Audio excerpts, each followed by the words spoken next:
Nashik road police ठाण्याच्या हद्दीतील सराईत गुन्हेगार यास 1 वर्षांकरिता MPDA ॲक्ट अन्वये स्थानबद्ध केलेबाबत नाशिक रोड पोलीस ठाण्याचे वरिष्ठ पोलीस निरीक्षक जितेंद्र सपकाळे यांनी रेकॉर्डवरील इसम अनिकेत उर्फ केरला राजू जॉन वय 24 वर्ष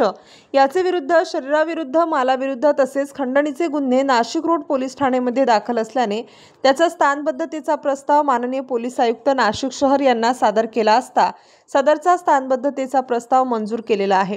सदर आरोपी हा मनमाड या ठिकाणी असल्याची बातमी मिळाली होती। मनमाड या ठिकाणी गुन्हे शोध पथकाचे पोलीस अंमलदार यांच्यासोबत जाऊन त्याचा तांत्रिक व मानवी संसाधनांचा वापर करून त्यास मोठ्या शिताफीने ताब्यात घेऊन त्यास 1 वर्षाकरिता मध्यवर्ती कारागृह नाशिक रोड नाशिक या ठिकाणी स्थानबद्ध करण्यात आलेले आहे।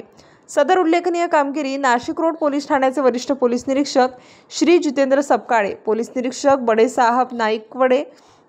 तसेच गुन्हे शोध पथकाचे सहाय्यक पोलीस निरीक्षक प्रवीण सूर्यवंशी, पोलीस उपनिरीक्षक संदीप पवार, पोलीस हवालदार अविनाश देवरे, पोलीस हवालदार विजय टेमघर, पोलीस शिपाई नितीन भामरे, पोलीस शिपाई विशाल कुवर, पोलीस शिपाई समाधान वाजे, पोलीस शिपाई नाना पानसरे, पोलीस शिपाई अजय देशमुख, पोलीस शिपाई प्रशांत नागरे यांनी यशस्वीरित्या पार पाडलेली आहे।